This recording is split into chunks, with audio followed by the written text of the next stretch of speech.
இப்படி இல்லாமடா ஒரு நடிகர் அசிங்கப்படுத்துவீங்க. சினிமால ஹீரோவா என்ட்ரி கொடுக்கும்போது இந்த மூஞ்ச போய் எவன் ஹீரோ ரோல்ல போட்டான் அப்படின்னு அசிங்கப்படுத்தப்பட்ட ஒரு நடிகர் தான் நம்ம தனுஷ். சினிமால சின்ன வயசுலயே என்ட்ரி கொடுத்து செம்மையா நடிச்ச நடிகர் தான் சிம்பு. ஆனா அவருக்கு ஏற்படாத ஸ்ட்ரகிள்ஸும் இல்ல, அவருக்கு ஏற்படாத டவுன்ஃபாலும் இல்ல. இந்த மூஞ்ச பார்த்து நடிக்கவே வக்கல, இவனெல்லாம் ஏன்டா நடிகனா போட்டீங்கன்னு சொன்னாங்களோ இதே நடிகரான தனுஷ் தான் நேஷனல் அவார்ட் 2 டைம்ஸ் வாங்கியிருக்காரு பெஸ்ட் ஆக்டர் அப்படின்றதுக்காக. தனுஷ் அவர்களோட முன்னேற்றத்தை கண்டு இப்ப எல்லாரும் வியந்து நிக்கிறாங்க.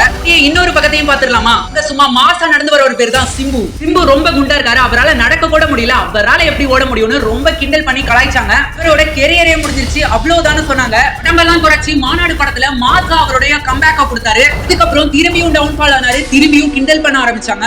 அப்படின்ற மூவில சிம்பு நடிச்சுட்டு இருக்காரு. இந்த மூவியோட ப்ரோமோ கொஞ்சம் மாசத்துக்கு முன்னாடி வந்துச்சு. இந்த ப்ரோமோல தலைவனோட ஆக்டிங்க பார்த்து எல்லாரும் சதறிட்டாங்க. தலைவனோட சரியான கம்பேக் மூவியா இந்த அரசன் மூவி இருக்க நிறைய சான்ஸ் இருக்கு. நான் சொல்றத கரெக்ட்னு நினைக்கிறவங்க மட்டும் இந்த வீடியோ ஒரே ஒரு லைக் பண்ணி நம்ம சேனலை மறக்காம சப்ஸ்கிரைப் பண்ணிக்கோங்க. எவ்வளவு சப்ஸ்கிரைபர்